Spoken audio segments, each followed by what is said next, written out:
여러분 반갑습니다. 이번 강의를 맡게 된 김태영입니다. 자, 이번 강의에서는 가족에 관한 이야기를 해보려고 합니다. 그 중에서도 부모에 대한 자식 사랑, 또 그 중에서도 약간은 어긋난 듯한 부모의 자식 사랑에 대해서 한번 이야기를 해보려고 합니다. 자, 우선 그 전에 몇 가지 질문 먼저 던지고 시작하죠. 부유한 가정과 그렇지 못한 가정, 이 각각은 자녀 교육에 어떤 영향을 미칠까? 예, 또 그리고 행복한 가정인가 아닌가? 예, 또 사랑이 넘치는 가정인가 아닌가? 또 가족 구성원 모두 다의 자존감이 살아있는 가정인가 아닌가? 예, 자, 이런 부분들, 자, 그러한 가정인지 아닌지를 규정하는 기준은 따로 있는 것인가? 자, 그 기준이 있다면 무엇을 기준으로 그렇게 우리가 규정을 할 수 있는가 하는 부분입니다. 자, 이 질문을 시작으로 해서 오늘 이야기를 한번 풀어 나가 볼까 합니다. 예, 그럼 지금부터 두 개의 가정을 여러분들에게 소개해 드리겠습니다. 자, 첫 번째 한 가정은 전혀 부족함이 없습니다.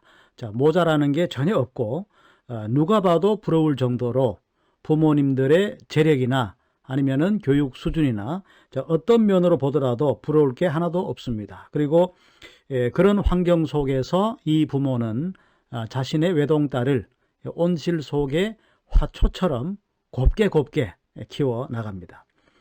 딸을 위해서 어머니는 눈 뜰 때부터 눈 감을 때까지 딸을 위한 모든 일상을 챙겨 나갑니다. 하나부터 열까지 속속들이 다 챙기는 거죠. 심지어는 딸의 취미 활동으로 딸이 여가 시간에 무엇을 해야 될지까지도 어머니가 직접 챙깁니다.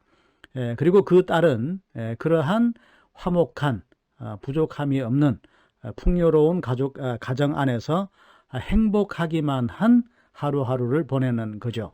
모든 것이 만족스러운 그런 집안입니다. 자, 근데 이 딸은 지금 나이가 17살, 대학 진학을 앞두고 여름 방학을 보내기 위해서 아버지가 지어놓은 별장, 시골 별장에 내려와서 지금 방학을 보내고 있습니다. 자, 이 집안의 외동딸의 이름은 엘리라고 합니다. 자, 엘리라는 딸입니다. 예, 그리고 또 한 가정을 소개하겠습니다.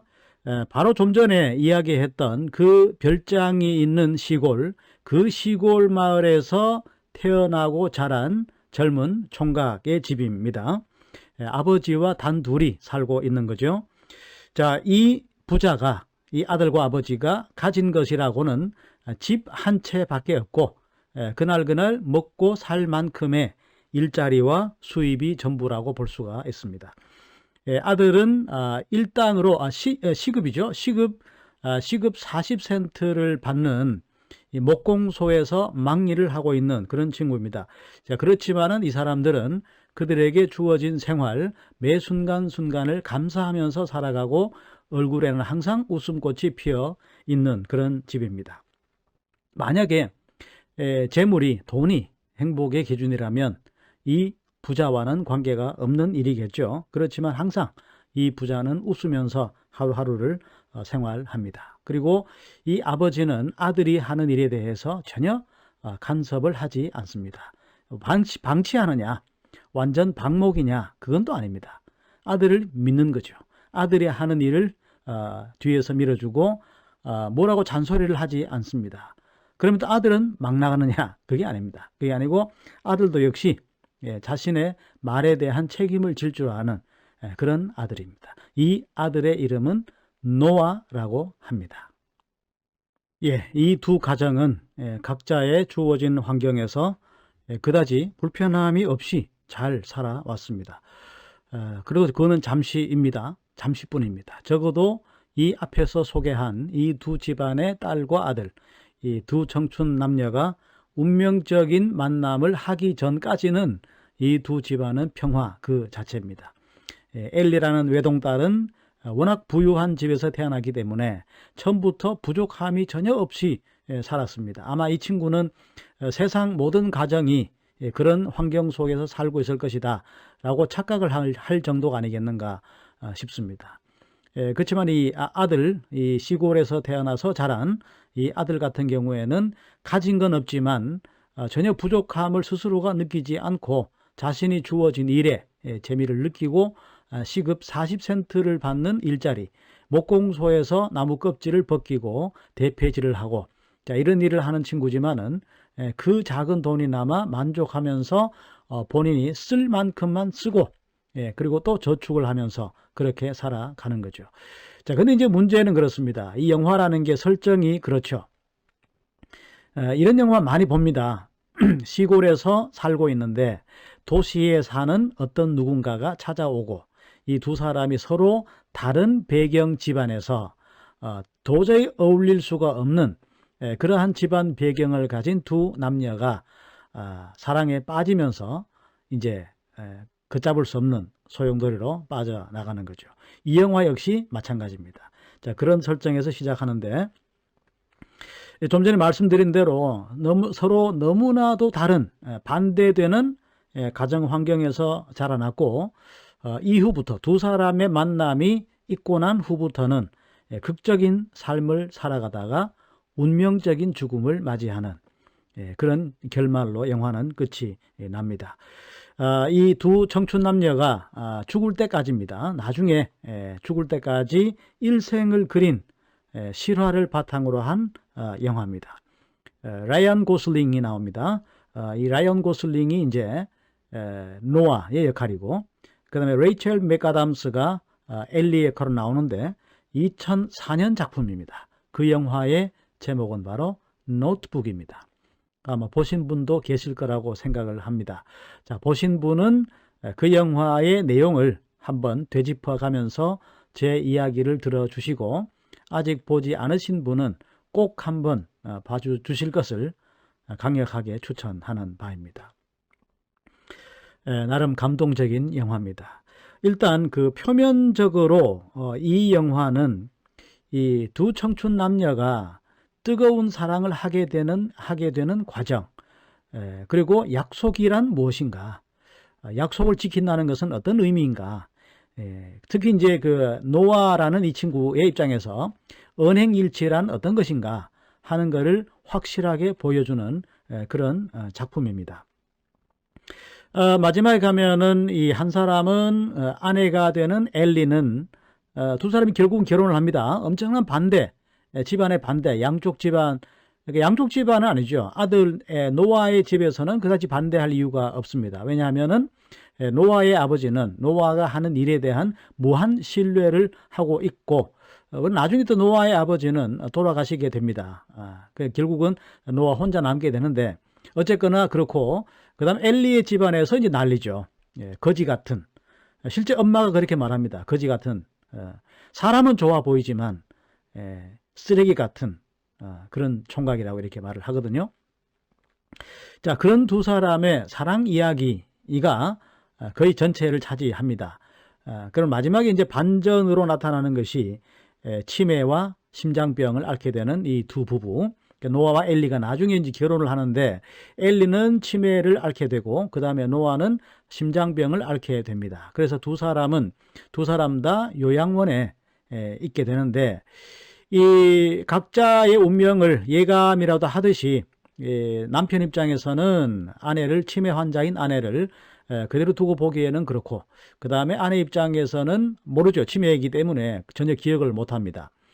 그런 상황에서 남편은 또 심장병을 앓고 있기 때문에 혼자 물론 이제 두 사람 중에서 어느 한 사람은 먼저 가야 되고 어느 한 사람은 나중에 가야 될 수밖에 없죠. 자, 그런 슬픈 운명, 이 너무나도 힘든 그런 마지막 결말이 될 것 같다 싶으니까 남편과 아내는 요양원 병실에서 함께 목숨을 끊게 되는 좀 아름답지만 아픈 그런 이야기가 이 영화의 전체적인 줄거리입니다. 자, 우선 그러면은 그 이야기를 하기 위해서 이 작품의 영화 이야기를 조금 해볼까 합니다. 오늘의 주제에 다가가기 위해서 초반 영화 스토리를 잠시 소개해 드리겠습니다. 그러고 나서 왜 이런 이야기를 할 수 있겠는가 하는 부분을 한번 얘기해 보죠. 사실 이 영화는 앞에서도 말했지만은 가족에 관한 전체적으로 가족에 관한 이야기는 아닙니다. 전체적으로 가족에 관한 이야기는 아니고 이 두 청춘 남녀가 살아가는 과정에서 이 두 친구가 어떻게 해서 이런 성격을 가지게 되었는가, 어떻게 해서 이런 주관을 갖게 되었는가 하는 부분을 부모님들의 교육관, 부모님들의 가치관에서 발견할 수 있기 때문에 그 부분만 이야기를 하려고 하는 겁니다. 자, 그 점을 참고로 해주시고, 어떻게 보면은 가족 이야기를 하려고 억지로 끄집어낸 게 아닌가, 그런 생각을 하실 수도 있습니다만은 좀 자세히 면면히 들여다보면 엘리의 어머니가 조금 연구 대상입니다. 이 부분을 참고해서 여러분들 나름의 가치관과 함께 가치관을 대입해서 결론, 평가는 여러분들이 각자 해주시면 좋겠습니다. 자, 우선 이 두 주인공은 노아와 엘리, 이 두 사람은 이 노아가 살고 있는 시골, 그 시골 마을의 별장을 가지고 있는 엘리, 이 시골 마을 놀이공원에서 두 사람이 우연히 만나게 됩니다. 노아는 엘리를 보고 첫눈에 반하게 되죠. 그래서 이제 노아는 엘리에게 사귀자는 제안을 합니다. 그렇지만 엘리는 한마디로 거절해버리죠. 보기 좋게 퇴짜를 맞게 되는 겁니다. 노아 입장에서는. 그렇지만 그런 상황에서 포기할 우리의 주인공은 아니죠. 노아는 엘리가 원하는 것은 그는 뭐든지 다 해주겠다. 그러면서 나랑 데이트를 하자고 적극적으로 구애를 합니다. 처음에는 이제 거절을 하죠. 엘리는 노아의 말을 농담처럼 받아 넘기고 계속해서 거절을 하지만 이 엘리 입장에서는 노아에게로부터 묘한 기운을 느끼기 시작합니다. 그러니까 자기도 모르는 사이에 아주 묘하게 노아에게 빠져들어가는 자기 모습을 엘리는 발견하게 되는 거죠. 자, 왜 그런가 하는 거는 여러분들이 영화를 보시면 아마 아실 겁니다.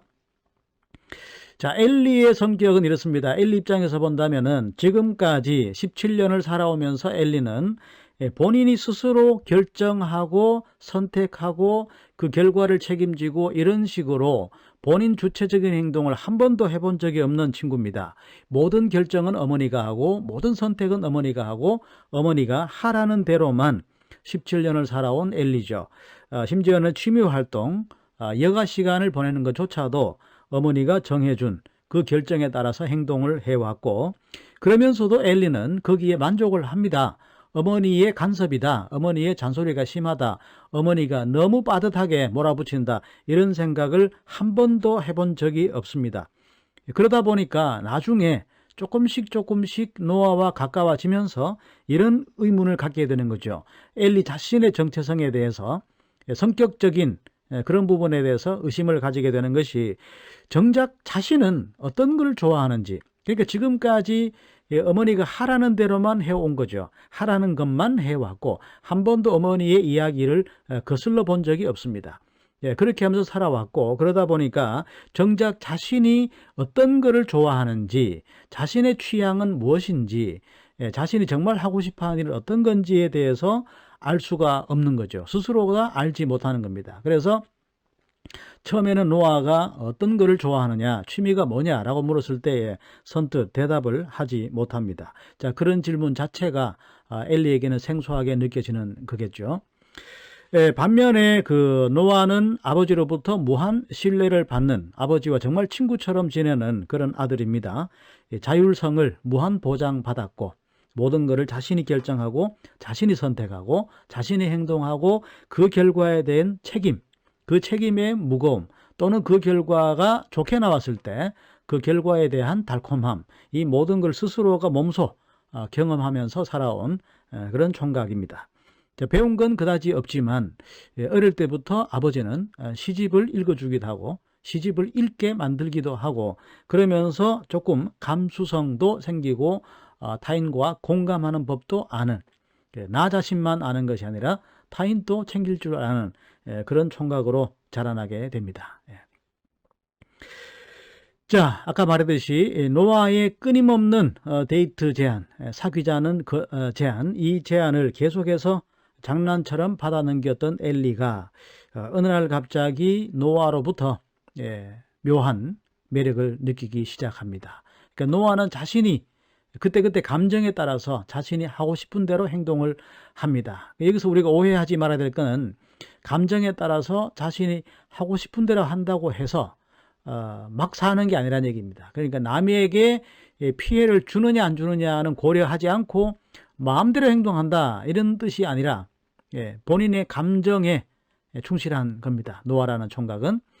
그런 면에서 엘리가 한 번도, 그러니까 엘리네 집은 격식을 따지고 형식을 중시하고 파티를 하더라도 파티 드레스 코드가 있고 모든 거를 남 보기에도 소홀함이 없이 아주 화려하게 이렇게 하는 것이 그 예절이라든지 이런 게 몸에 밴 그런 집안에서 태어났기 때문에 한 번도 이 남들 눈에 거슬릴 법한 남들이 싫어할 것 같은 그런 행동을 해본 적이 없죠. 다시 말하면은 너무나도 그 우리나라로 치면은 양반 같은 예절, 형식, 규칙, 룰 이런 걸 잘 따지는, 형식을 따지는, 그러니까 너무 따지다 보니까 조금 불편할 수도 있겠죠.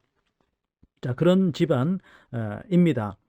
그래서 이제 그런 부분에서 노아의 자율적인 자유분방한 그런 행동에 대해서 그러니까 쉽게 말하면 이겁니다. 엘리는 노아처럼 그렇게 해본 적이 없습니다. 장난감처럼 어머니가 조종하는 마치 모형 자동차나 이런 모형 비행기나 이런 것처럼 조종하는 대로만 살아왔죠. 본인이 원하는 스타일대로 본인이 느끼는 대로 감정대로 행동을 해본 적이 한 번도 없었던 겁니다. 자, 그런 엘리에게 노아는 마치 신천지 새로운 세상이 열리는 듯한 자신의 모습을, 자신의 정체성을 새롭게 발견하는 그런 계기가 된 거죠. 자, 그래서 이제 노아와 엘리는 급속도로 가까워지는 겁니다. 자, 그러던 어느 날 이 두 사람은 옛날 아주 고위직에 있었던 어떤 사람이 살았던 폐가로 들어갑니다. 거기에서 이제 처음으로 사랑을 나누는 장면이 나오는데 물론 성공은 못합니다. 다른 어떤 여러 가지 이유 때문에. 그 부분은 영화에서 직접 확인을 하시기 바랍니다. 왜 성공을 못하는지는. 그래서 이제 그 집에서 노아는 이렇게 말합니다. 나중에 내가 돈을 벌어서 이 집을 사서 이 집을 수리해서 정말 멋진 집으로 만들어서 살겠다 라고 말하니까 그 말을 들은 엘리는 자기도 그 공간에 끼워달라 이렇게 말합니다. 일종의 장난 반 진단, 농담 반 진담 반인 셈이죠. 프로포즈라고 할까요? 아니라고 봐도 좋고 어쨌든 엘리도 그렇게 얘기를 합니다. 나도 같이 살고 싶다 라고 말하니까 노아는 반드시 그렇게 하겠다 라고 약속을 합니다. 그래서 이 두 사람이 이 폐가에서 주고받는 대화, 이 대화가 바로 노아에게는 일생일대의 목표가 되는 거죠. 자, 그 대화의 핵심 내용은 이 집을 깨끗하게 수리해서 내가 꿈꾸는 주택으로 만들겠다, 집으로 만들겠다라는 점이고, 그리고 그것을 약속하겠다라고 했던 그 노아의 말입니다. 이게 바로 노아의 삶의 목표가 되는 거죠. 이때부터 노아에게는 엘리가 삶의 목표이자 모든 것이 되는 겁니다. 자, 이쯤 되니까 딸의 행동에서 뭔가 수상한 기운을 부모님은 느끼겠죠. 그래서 이제 엘리의 부모는 노아를 정식으로 초대를 합니다. 그래서 파티를 하고 주변 친척들을 부르고 노아를 초대해서 아버지와 어머니는 1차 심사에 들어갑니다. 내 딸의 남자친구가 어떤 인간인지 한번 직접 보고 싶은 거죠. 근데 어떤 일을 하느냐는 어떤 친척의 질문에 노아는 씩씩하게 전혀 거리낌 없이 이렇게 말합니다. 목공소에서 잡일을 하는데 시급 40센트다. 많은 돈은 아니지만 만족하면서 살고 있고 그래도 그 돈 중에 일부는 저축을 하고 있다라고 말합니다. 자, 이 말을 들은 노아의 부모님, 엘리의 부모님이 어떤 반응을 보일 것인가 하는 것은 굳이 뭐 상상력을 발휘할 필요가 없죠. 그래도 아버지는 딸에 대해서 이렇게 말합니다. 뭐 저렇게 두 사람이 좋아 죽지만 그냥 지나가는 풋사랑이다. 한때 지나가는 풋사랑이고 시간이 지나면 그냥 그대로 끝이 날 것이다 라고 생각을 하지만 그렇게 말하지만 어머니의 입장에서는 굉장히 심각한 그런 상황입니다.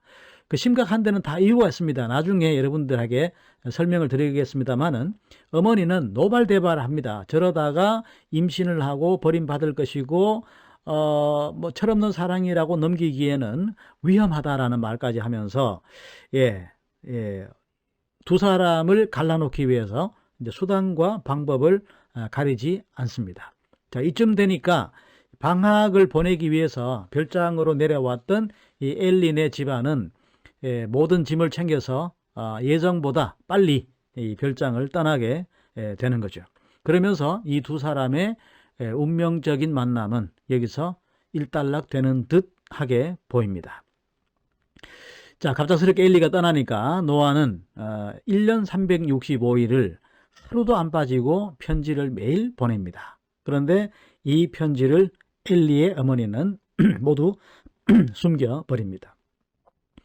엘리에게 전달하지 않는 거죠. 엄마가 모든 편지를 가로채 버리는 겁니다.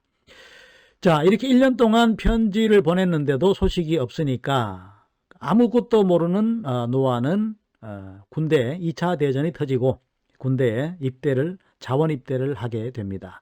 자, 그리고 엘리는 대학을 졸업한 후에 한 7년쯤 지납니다. 그러니까 얘들이 17살 때 만났고 이제 나중에 세월이 흐르고 헤어진 다음에 세월이 흐르고 대학 졸업하고 이렇게 하면서 이제 노아는 군에 가고 이렇게 하면서 7년이라는 세월이 흐르는데, 자, 그 기간에 엘리는 대학을 졸업하고 간호조무사로 전쟁에서 돌아온 부상병들을 치료하는 간호조무사로 일하면서 후송된 환자들을 돌보는 그런 일을 합니다. 그러다가 어느 날 본인이 치료하던 부상병 중에 재벌 2세를 만나서 이 두 사람은 결국 서로가 사랑을 하게 되고 부모님의 허락을 받고 결혼을 약속하는, 자, 이 과정에서 엘리는 노아의 존재를 잠시 잊어버리는 거죠.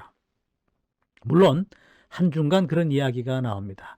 결혼을 막상 약속하고 나니까 갑자기 노아의 생각이 난다는 그런 이야기를 합니다. 그렇지만 이미 지나간 시간이고 7년이란 세월, 자, 그 긴 시간 동안 두 사람이 한 번도 연락을 한 적이 없기 때문에 마음속에 어느 한켠에 작게 추억으로는 남아있지만 더 이상 어쩔 수 없는 현실이라는 점을 인정하고 엘리는 결혼을 결심을 하게 되는 거죠.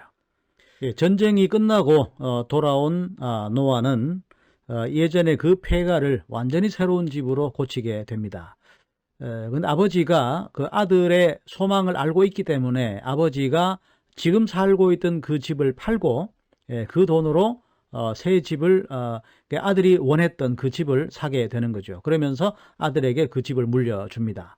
자, 그렇게 해서 이제 노아는 그 폐가를 완전히 새로운 집으로 고치는데, 그 새로운 집으로 고치는, 다시 말해서 리모델링 해 나가는 과정이 7년 전 엘리와 했던 그 약속 그대로 고칩니다. 색깔도 그렇고 엘리가 그림을 좋아하기 때문에 그림을 그릴 수 있는 공간, 화실도 만들고, 그 다음에 베란다는 어떻게 고치고 이 부분은 어떻게 고치고 저 부분은 어떻게 고치고, 이렇게 그때 했던 이야기 그대로 이 집을 수리해서 완전히 새로운 집으로 고치죠. 그렇지만 집을 수리하는 데까지 일 수밖에 없는 것이 엘리의 행방을 알 수가 없습니다. 엘리의 소식을 들은 적도 없고, 그래서 두 사람 본인이 원했던 그 집 다시 구매했고 새롭게 고쳤지만은 엘리가 없는 그 공간이, 그 집이 너무 커 보이는 거죠. 더 이상 이제는 노아에게 그 집은 필요가 없게 된 겁니다. 괜히 가지고 있어 봐야 엘리 생각밖에 나지 않는 거죠. 그래서 이 집을 매물로 내놓습니다. 본인이 그 집 앞에 서서 사진을 찍고 그 사진을 신문에 게재하는 거죠. 집 살 사람 나오라고 게재를 한 겁니다. 근데 이 결혼 날짜를 잡고 웨딩드레스를 맞추던 엘리는 그 신문에 본인들의 결혼식이 기사로 실린 걸 보게 됩니다. 왜냐면은 이 재벌 2세의 아들이고 이 엘린의 집도 어마어마한 집이기 때문에 두 집안, 두 가문 간의 결합이 신문에 날 정도의 큰 사건이었던 거죠. 근데 그 신문 기사를 보던 중에 바로 하단 기사에 노아가 집을 내놓은, 노아가 함께 집 앞에 서서 찍은 사진, 그 사진을 보게 됩니다. 그 사진을 보는 순간 엘리는 기절을 하게 되는 거죠. 실제 기절을 합니다. 예. 자, 그러면서 이 영화의 스토리는 이제 절정으로 향합니다. 자, 이제 더 이상의 영화 스토리 소개는 필요가 없습니다. 그 이후의 부분은 여러분들이 직접 감상하시면서 확인을 하시면 좋겠고, 자, 이제부터는 이제 강의의 본론으로 들어가겠습니다. 짤막하게 영화의 스토리를, 영화의 앞부분을 소개를 해 드렸는데, 많은 분들은 아마 다 아시는 이야기일 거고, 여러 어떤 강좌나 교양 강좌나 아니면은 TV나 이런 데서 교육에 관한 이야기, 부모들의 자식 사랑에 관한 이야기를 할 때마다 등장하는 이야기 중에 하나이기 때문에 특별하게 새로운 건 없습니다.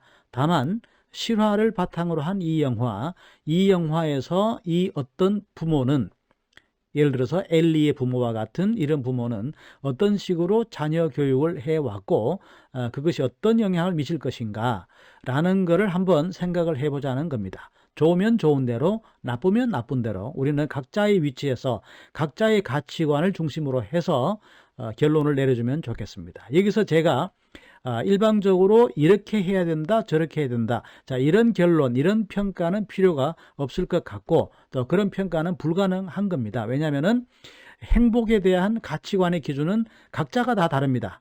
행복에 대한 기준은 다분히 주관적인 거죠. 물론 객관적으로도 우리가 말할 수가 있겠지만, 내가 얼마나 만족하느냐, 내 현재 상황을 어떻게 만족하느냐, 나는 지금 얼마나 행복하냐 하는 것은 주관적일 수밖에 없습니다. 각자의 행복의 가치 척도는 다르기 때문에 그런 거죠. 자, 그러면 이제 엘리의 부모님을 중심으로 해서 어긋난 자식 사랑이 아닌가 라는 식으로 한번 이야기를 해보려고 합니다. 어떤 부모가 자식을 사랑하지 않겠습니까? 그렇죠? 근데 그 정도가 이제 문제인데, 대다수의 사람의 공감을 얻을 수 있는 부분인가? 아니면은 인상을 찌푸리게 만드는 그런 자식 사랑인가? 부모가 자식을 사랑하는 데 있어서 뭐 그 마음을 폄하할 필요는 없죠. 그렇지만 우리가 한번 꼭 짚고 가야 될 부분이 있기 때문에 소개를 하려고 하는 겁니다. 자, 이제 그 엘리의 부모님을 기준으로 해서 엘리에게 어떤 교육적 영향을 끼쳤는가 하는 부분을 한번 이야기를 해 보겠습니다. 자, 이 강의를 보시는 분 중에는 같은 부모 입장에서도 보시는 분이 계시겠죠. 각자의 지금까지의 교육관과 비교를 하면서 그리고 이제 이 두 부모의 교육관을 같이 대입해서 한번 검토를 해보겠습니다. 어떤 부분이 비판의 대상이 되고 어떤 부분은 우리가 이해하고 받아들일 수 있는지 그 부분을 한번 생각을 해보겠습니다. 물론 여기에서는 앞에서도 말했지만은 각자의 상황, 각자가 처한 상황, 그리고 각자 지금까지 살아온 그 가치 척도, 가치의 기준, 이런 것을 기준으로 봤을 때 주관적인 요소가 강할 수밖에 없는 거죠. 그래서 결론은 내리지 않겠습니다. 여러분들 각자의 입장에서 한번 봐주고 어떤 부분을 어떻게 생각하느냐 하는 것도 역시 각자의 관점에서 해석을 해주시면 좋겠습니다. 물론 저는 이 영화를 비판하는 입장에서 이 영화 속에 나오는 엘리의 부모님을 비판하는 입장에서 이야기를 하기 때문에 엘리의 부모님에 대해서 좋게 이야기를 하지는 않습니다. 저도 이제 제 주관에서 그런 거죠. 제 주관적인 가치 판단 기준에서 볼 때 엘리의 부모님을 좋게만은 볼 수가 없다는 점 미리 말씀드리겠습니다. 자, 엘리의 어머니는 아까도 말했지만은 엘리에 관한 모든 것을 다 결정을 합니다. 아침에 일어나는 순간부터 해서 잠자리에 들 때까지 모든 스케줄을 1분도 흐트러지지 않고 관리합니다. 하루하루 모든 일과가 마치 톱니바퀴처럼 맞물려서 돌아가는 거죠. 톱니바퀴 하나가 빠지면 그대로 멈춰버릴 듯한 그런 스케줄 속에 엘리는 살아갑니다. 엘리 스스로도 그렇게 말합니다. 너무나도 바쁜 하루를 보내고 있다 라고 말하면서 부모님이 정해준 과외 선생님이 몇 시부터 몇 시까지 무슨 과목, 또 그 다음 몇 시부터 몇 시까지 무슨 과목, 이렇게 하루가 완전히 짜여진 그 스케줄을 노아한테 이야기하는 그런 장면도 나옵니다.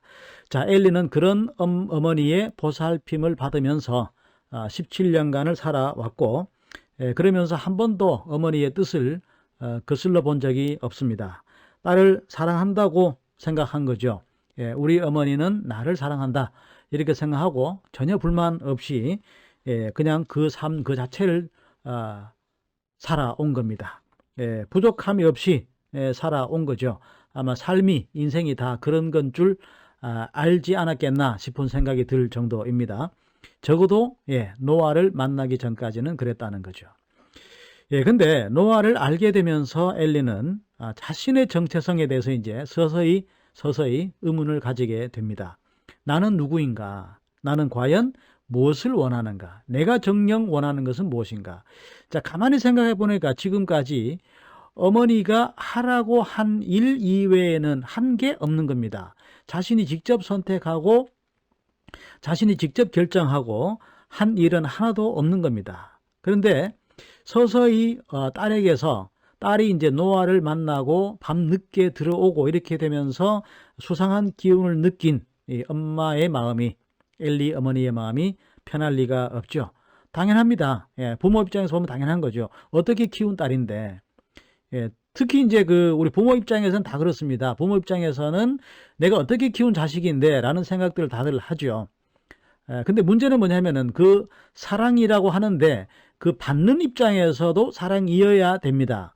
그게 이제 중요한 거죠. 본인이 아무리 내 자식을 사랑하고 자식을 위해 모든 것을 아끼지 않았다, 모든 걸 다 했다라고 하지만은 문제는 그 자식도 부모님과 같은 그 뜨거움과 그 열정으로 부모님의 마음을 고스란히 그대로 1%도 부모님의 마음을 훼손하지 않고 100% 수용하느냐 하는 문제가 있는 거죠. 근데 이제 아마 엘리 어머니 입장에서 볼 때에 처음으로 자기 말을 거스르는, 자기 말을 듣지 않는 이 딸을 보고 아마 가슴이 무너지지 않을까 생각합니다. 내가 너한테 못 해준 게 뭐가 있냐? 내가 다 해주지 않았느냐? 라고 이제 엄마는 생각을 하는 건 당연한 거죠. 부모로서 그 마음은 충분히 이해가 된다는 겁니다. 자, 근데요, 문제는 여기에 있습니다. 근데 여기에서 엄마가 엘리 어머니가 착각한 부분은 없을까 하는 거죠. 과연 그 엘리의 어머니의 그 마음, 자식을 향한 그 사랑, 열정을 우리는 순수한 그대로 열정으로 받아들여야 할 것이고 딸을 비난해야 될 것인가 하는 부분인 겁니다. 전적으로 어머니의 편을 들어야 하느냐 하는 부분이죠. 과연 어머니는 엘리 어머니는 딸이 언제까지 자신의 말에 순종할 거라고 생각을 했을까 하는 부분입니다. 영원히 그렇게 내 말을 들을 거라고 믿었을까? 과연? 물론 엄마가 원하는 바와 딸이 원하는 바가 엄마의 이상과 딸의 이상이 완벽하게 일치한다면 이거는 별개의 문제입니다. 그런데 과연 그리고 또 딸 입장에서 그렇습니다. 딸 입장에서 볼 때에 어머니가 시키는 대로 어머니가 원하시는 대로 살아가는 게 과연 전적으로 옳은 걸까 하는 부분이고, 엄마 입장에서는 너를 다 위해서다, 다 너를 위해서다, 딸을 위해서다라고 말을 하고, 하지만 그게 딸을 위한 것일까? 자신 스스로를 위한 것은 아닐까? 자신의 대리만족을 위한 것은 아닐까? 부모의 체면을 위해서는 아닐까? 과연 그런 부분이 전혀 없다고 할 수 있을까? 있죠. 있습니다. 부모 입장에서는 자식이 잘 되고 자식이 좋은 데 취업하고 자식이 좋은 학교 들어가면 거기에서 오는 만족감 굉장히 큰 부분이 있죠. 그렇지만 주객이 전도가 되면 안 되는 겁니다. 자식의 인생이 우선적으로 고려 대상이 되어야 되는데 언제까지나 부모가 딸 옆에서 살 수는 없는 것이고 언제까지 부모가 자식만을 위해서 희생할 수는 없는 부분이죠. 왜 그러냐 하면은 이유가 있습니다. 모든 인간은 독립된 인격체라는 사실입니다. 그리고 결국은 각자가 각자의 주어진 길을 가야 되는 거죠. 영혼의 어머니가 옆에서 있을 수는 없는 것이고, 그럴 때마다 자신의 생각과 다를 때마다 자식을 비난하고 실망감을 느끼고 아파할 필요는 없다는 거죠. 각자는 각자 인간 모두가 독립된 인격체이고, 그리고 또 중요한 게 있습니다. 사회적 동물이죠. 사람은 다른 사람과의 관계, 다른 사람과 어울림 속에서 살아가는 건데, 딸의 인생을 부모의 기준에 언제나 일치하게 주파수를 맞춰놓고 거기에서 조금 더 벗어남이 없도록 한다면 그것은 과연 딸을 위한 것일까, 딸을 위한 사랑일까 하는 부분입니다. 자, 어느 누구든 아무리 그 사람이 어떤 사람을 사랑한다 하더라도 모든 면에서 그 사람을 대신해 줄 수는 없는 부분이죠. 자, 또 한 가지, 이 어머니는 딸의 자존심에 결정타를 날립니다. 딸의 자존감을 무너뜨리는 결정적인 말을 하게 되는데 바로 이 부분입니다. 노아와 헤어져라. 이렇게 이제 설득하는 장면, 설득이 아니라 반강요죠. 이렇게 하는 장면에서 노아를 저급한 인생, 밑바닥 인생이라고 합니다. 우리 그 영화의 자막에는 밑바닥 인생이라고 나오지만 실제 어머니가 뱉은 말은 trash, 쓰레기라는 말을 합니다. 쓰레기 같은 인간이다. 자, A는 착해 보이더라. A는 착해 보이던데 밑바닥 인생이다 라고 말합니다. 그러면서 또 이런 말을 합니다. 네가 사랑을 아느냐? 이제 17살밖에 안 먹은 너가 사랑이 뭔지 아느냐? 라고 따지는 거죠. 그러면서 이렇게 말합니다. 그놈과 결혼하면은 분명히 거지 같은 아이들 낳고 때가 꼬질꼬질한 아이들을 키울 게 분명한데 부모가 그걸 그냥 가만히 두고 보란 얘기냐, 이런 식으로 이제 이야기를 하는 거죠. 예. 그래서 이제 여기에서 엘리는 큰 상처를 받게 됩니다. 자신의 자존감에 직격타를 날린 거죠. 그러니까 자신의 선택을 전혀 믿지 못하고 의심만으로 모든 걸 결정해버리고 또 노아의 겉모습, 외모, 그 다음에 지금 현재 상황으로 모든 인간 그 자체를 판단해버리는 엄마의 모습에서 아마 실망을 했을 겁니다. 자, 이 부분도 역시 부모 입장에서 공감이 갑니다. 내가 애지중지 키운 딸인데 막노동하는 사람을 신랑감이라고 데리고 왔다. 그러면은 우선 1차적으로 그 막노동한다는 것 자체, 가난하다는 것 자체, 그 자체만으로 딸의 인생을 이렇게 말하는 부모는 없을 겁니다. 그래, 내가 네 선택을 존중하마. 저 남자랑 행복하게 잘 살아라. 첫마디에 이렇게 할 사람은 아무도 없겠죠. 부모 마음은 다 같으니까요. 어쨌거나 이제 너무 극단적인 어머니의 표현에 딸은 상처를 받게 됩니다. 자, 그리고 또 하나 새겨볼 말이 있습니다. 이 영화에서 엘리의 어머니의 말 속에 두 가지 모순점이 발견됩니다. 자, 그 부분을 지금부터 이야기를 해보겠습니다. 자, 이 두 가지 모순점이 있는데 이 두 가지 모순점을 자세히 뜯어보면은 자신의 과거도 그렇습니다. 자신의 과거도 잘못된 삶을 살았다는 것을 인정하는 셈이 되고, 그 다음에 엘리가 결혼 날짜를 잡아두고 있는 약혼 남자를 포기하고 다시 노아에게로 돌아오게 만든 장본인 역할을 해버리는 셈입니다. 엄마의 말이. 도대체 어머니가 뭐라고 했길래 두 가지 모순이라고 하느냐 하는 부분인데, 자, 하나씩 소개해 드리겠습니다. 자, 어머니 입장에서는 딸이 노아를 단념하게 만들기 위해서 엘리를 차에 태웁니다. 그리고 어떤 공사 현장으로 엘리를 데리고 갑니다. 자, 멀찍이 자동차를 세우고 저 멀리서 막일을 하고 있는 골재 공장에서 삽질을 하고 있는 옛 남자친구를 가리킵니다. 그러니까 어릴 때, 네 나이 때 물불 안 가리고 사랑했던 사람이다 라고 그 남자를 소개합니다. 그러면서도 이런 말을 합니다. 가끔씩 여기에 올 때는 저 남자의 모습을 멀리서 지켜보곤 한다라고 말을 합니다. 왜 그렇게 하는지 궁금합니다. 또 자신의 어릴 적 정말 물불 안 가리고 사랑을 했지만 아버지의 반대, 그러니까 엘리의 외할아버지겠죠. 외할아버지의 반대로 헤어졌다가 결국은 둘이 잊지 못해서 마을을 도망쳤는데 한 마을도 도망 못 가고 붙잡혔다, 이렇게 말을 합니다. 그러면서 갑자기 펑펑 웁니다. 예, 그 얘기를 하면서, 그러면서 또 한 가지 묻지도 않은 말을 합니다. 나는 네 아빠를 사랑한다. 네 아빠는 멋진 사람이다.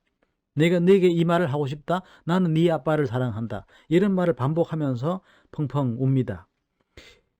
아무도 안 물었습니다. 아빠를 사랑하는지 안 사랑하는지. 물론 아마 이 저 남자를, 옛날 그 남자를 찾아왔고 멀리서 지켜보면서 그 울었던, 자기도 주체할 수 없는 울음이 터진 거죠. 자, 그러면서 아무도 묻지 않은 말, 나는 네 아빠를 사랑한다 라는 말 왜 했겠습니까? 딸의 결심을 돌리려고 데리고 왔는데 결국은 본인에게는 그 사람이 진짜 진정한 사랑이라는 점을 인정하는 셈이 돼버리는 거죠. 결론적으로 말하면 이런 겁니다. 엘리의 어머니는 부자인 남편을 선택을 했지만, 그리고 사랑한 사람은 이 가난한 남자, 지금 현재 저 공사장에서 일을 하고 있는 저 남자였지만 엘리의 어머니는 현실을 택한 거였죠. 자, 그러다 보니까 엄청난 부자인 남편을 만나서 불편함이 없이 살아왔지만 그 경제적, 물질적 풍요로움은 마음껏 누리고 있지만 그 허전함, 마음속의 허전함은 아마 메울 수가 없지 않았겠는가, 그겁니다. 그러니까 이 상황이, 지금 엘리와 노아의 상황이 어머니가 어릴 때, 엘리 나이 때에 있었던 상황과 정확히 일치하는 거죠.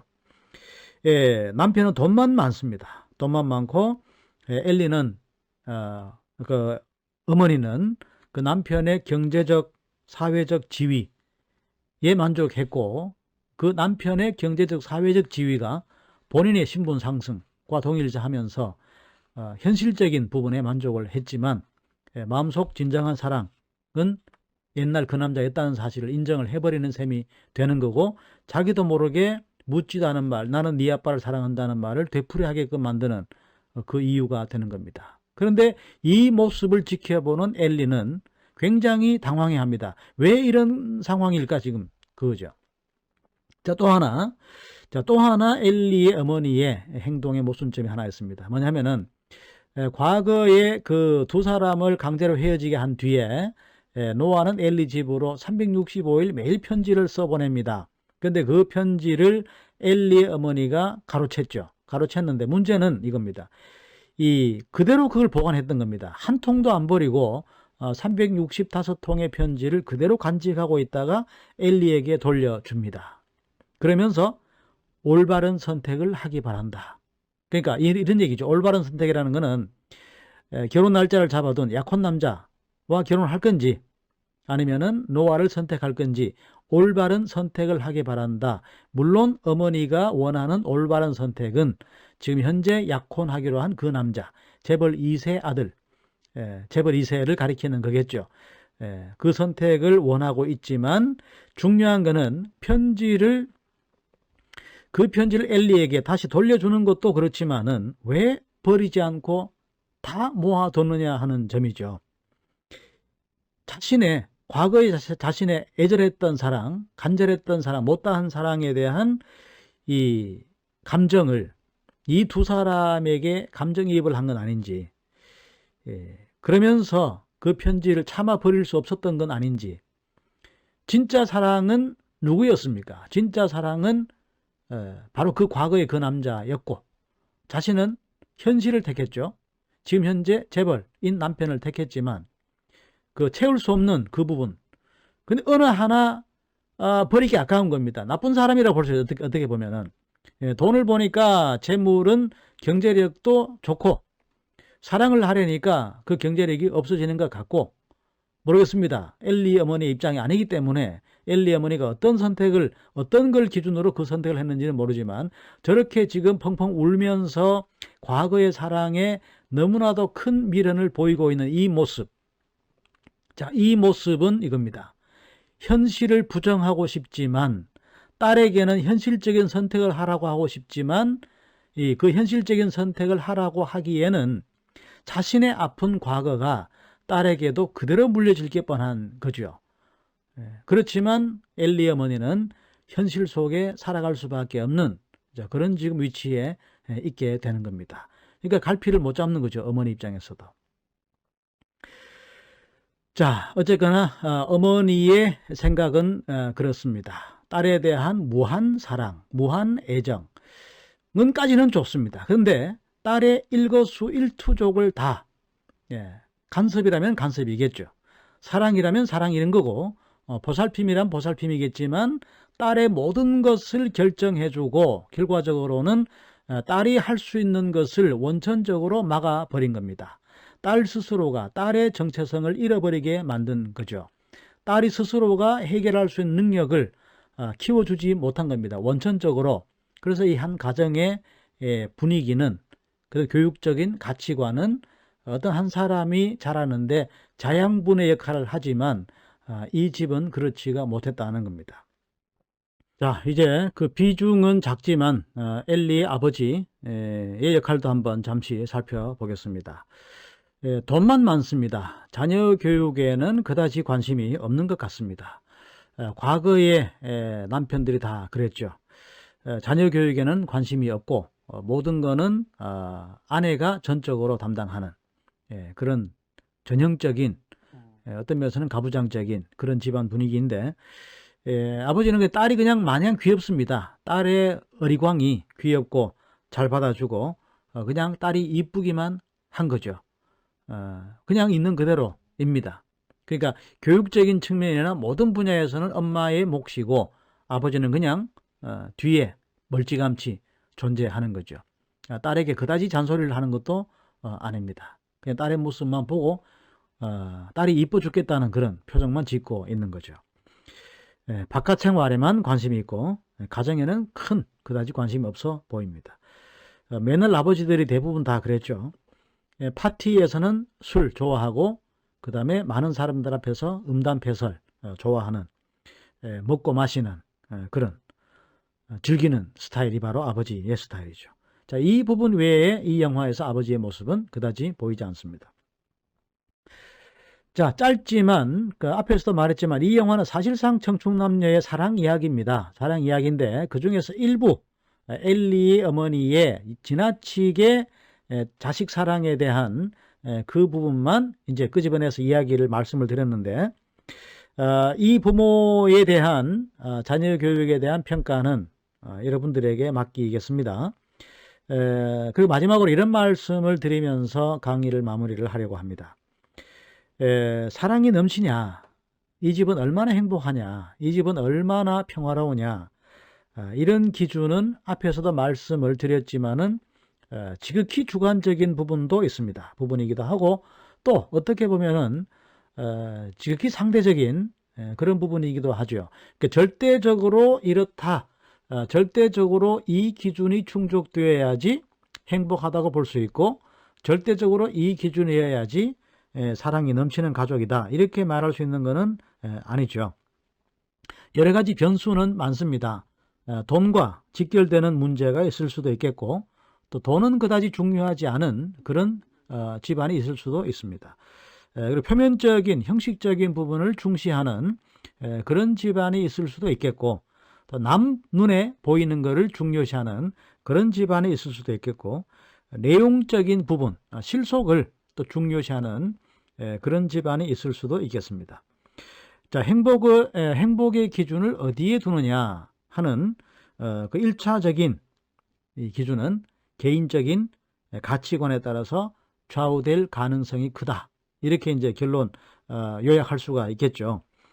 또 하나, 개인의 자존감이 어느 정도로 이루어지고 있냐, 개인의 자존감의 개인의 성취도가 그 가정에서 어느 정도 올라가 있는가, 높아져 있는가 하는 부분 역시 무시할 수 없는 부분입니다.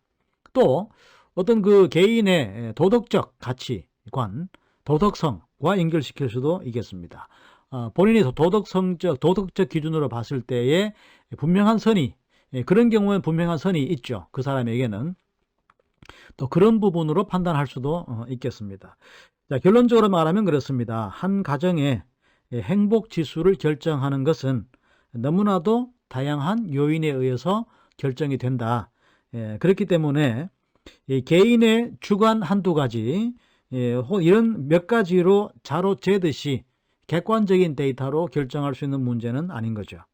하지만 정말 중요한 한 가지는 있습니다. 중요한 한 가지는 나만 행복하면 된다는 것은 안 되죠. 특히 그 행복이, 내가 누리는 행복이 타인을 일방적으로 무시하거나, 아무리 가족이라 하더라도, 아무리 가족이고 부모 자식 간이라 하더라도 아니면은 권력, 힘의 우위에 있는 사람이라 하더라도 상대방을 일방적으로 무시하거나 아니면은 상대방의 희생을 대가로 얻은 거라면은 그것은 옳지 않은 거죠.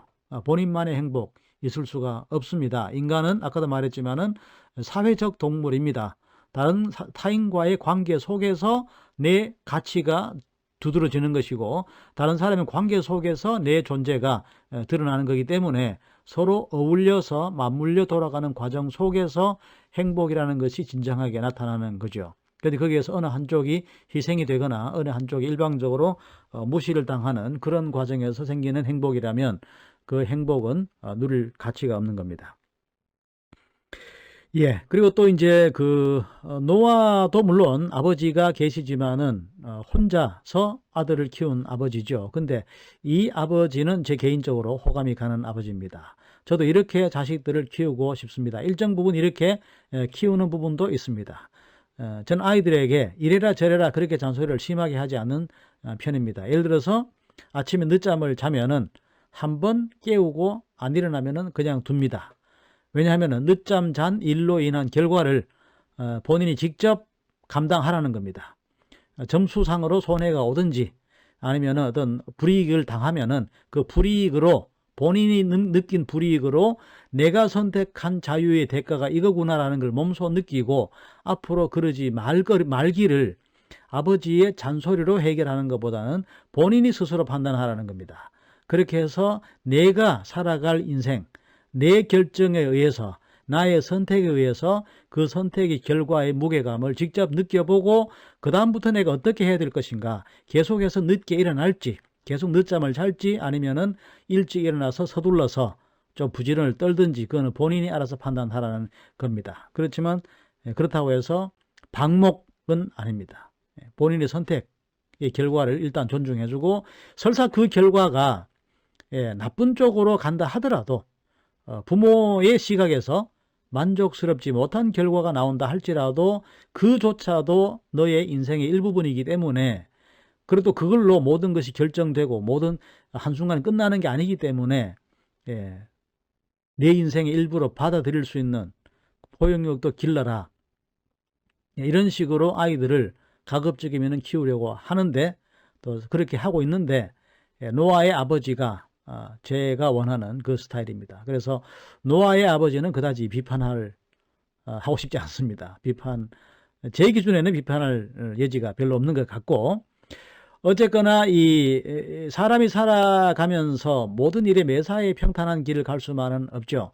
수많은 변수들이 나타날 수밖에 없고 그 변수를 만났을 때 어떻게 헤쳐나가느냐 하는 것도 개인의 각자의 몫이기 때문에 물론 때로는 주변의 도움을 받을 수도 있죠. 뜻밖의 도움을 받고 또 어려울 수 있는 문제를 해결할 방법도 있겠지만은 매 순간 그 뜻밖의 도움이라는 것은 있을 수가 없는 겁니다. 결국 본인이 헤쳐나가야 될 몫이고 본인이 살아가야 될 몫인데 지나치게 자식 사랑이 커지면 자식을 흔히 속된 말로 하는 마마보이로 키울 가능성이 많고 자식의 사회생활을 하는 자식의 어떤 독립성을 해칠 수가 있다는 점, 이 사실은 분명한 것 같습니다. 그래서 마지막으로 이런 말씀을 드리고 싶습니다. 지금 내가 모자라는 것에 대해서 불행하다, 만족스럽지 않다 라고 느끼지 말고 지금 기존에 내가 가지고 있는 것에 얼마나 만족하고 있는가, 이 부분에 초점을 두고 살아가도록 자식들을 가르쳐야 되지 않겠는가 하는 부분입니다. 어떤 일이 있어도 성공해야 되고 어떤 일이 있어도 재물을 모아야 되고 이런 쪽으로 가는 것보다는 그 현대 자본주의 사회를 살아가는 데 있어서 경제적인 힘이 얼마나 중요한 것인가 하는 부분도 있지만 그게 전부가 아니라는 것, 그 경제적인 힘조차도 사람의 상식 안에서 통용될 때 우리는 그 경제력을 인정할 수 있는 거지만은 그 모든 상식을 벗어나는 돈으로 모든 걸 할 수 있다는 그런 식의 가치관의 주입은 바람직하지 못한 게 아닌가 하는 생각을 합니다. 자, 뭐 그다지 썩 좋은 이야기는 드린 게 없는 것 같습니다. 어쨌거나 이 영화는 한 청춘의 사랑 이야기를 다룬 거기도 하고, 그리고 또 막판에 반전은 치매 환자의 이야기가 나옵니다. 이 엘리가 치매를 앓게 되는데 지난 과거의 이야기를 다 기억을 못합니다. 그래서 아마 이런 추측이 가능합니다. 이 노트북이라는 이 영화의 제목은 엘리가 경증 치매일 때 자신의 지난 이야기를 다 기록을 했습니다. 다 기록을 하고 공책에 적고 그 다음에 공책 마지막 뒷장에 이렇게 했습니다. 사랑하는 노아에게 내가 기억을 찾을 수 있도록 이 공책을 읽어달라는 메모를 남깁니다. 그래서 이 영화의 제목이 노트북인데, 그렇게 해서 그 치매 환자의 어떤 그 치매 환자 한 가정에 치매 환자가 있을 때 어떤 일이 일어나는가 하는 것은 이미 지금 우리 사회에 큰 이슈가 되고 있기 때문에 여러분도 아마 잘 아실 거라고 생각합니다. 영화 속에서는 두 사람의 부부 사이에 많은 아이들이 태어납니다. 그리고 나중에는 요양병원에 있는데 손자 손녀 데리고 자식들이 찾아오지만 이 엘리는 자신의 손자임을, 자신의 아들이고 딸임을 알아보지를 못합니다. 그리고 또 치매 환자를 개인 가정에서 보살핀다는 것은 굉장히 어려운 일이기 때문에 요양병원에 갖는 거고, 그 아내를 남편인 노아가 끝까지 책임지고 있는 모습을 볼 수가 있습니다. 근데 이제 두 사람의 운명은 그렇습니다. 남편은 그렇게 생각했겠죠. 치매 걸린 아내는 아무것도 모르니까 떠날 때도 같이 떠나고 싶었던 마음이 있을 겁니다. 그래서 여러분들이 지금 보시는 사진처럼 두 사람은 어느 날 밤에 같이 병원에서 스스로 목숨을 끊게 되는 그런 결말. 그래서 상당히 두 사람의 뜨거운 사랑을 느끼다가도 영화 마지막 부분에 가면은 좀 가슴 아픈 그런 장면으로 마무리가 된다는 점. 꼭 한번 여러분들이 봐주기를 추천을 합니다. 추천하면서도 영화의 이야기를 너무 많이 해버려서 재미가 없을 거라고 생각하지만 그래도 못 보신 분들이 있다면 꼭 한번 봐주시면 좋겠다라고 추천을 드립니다. 자, 지금까지 별 이야기도 아닌 이야기를 들어주신 여러분께 감사드립니다. 고맙습니다.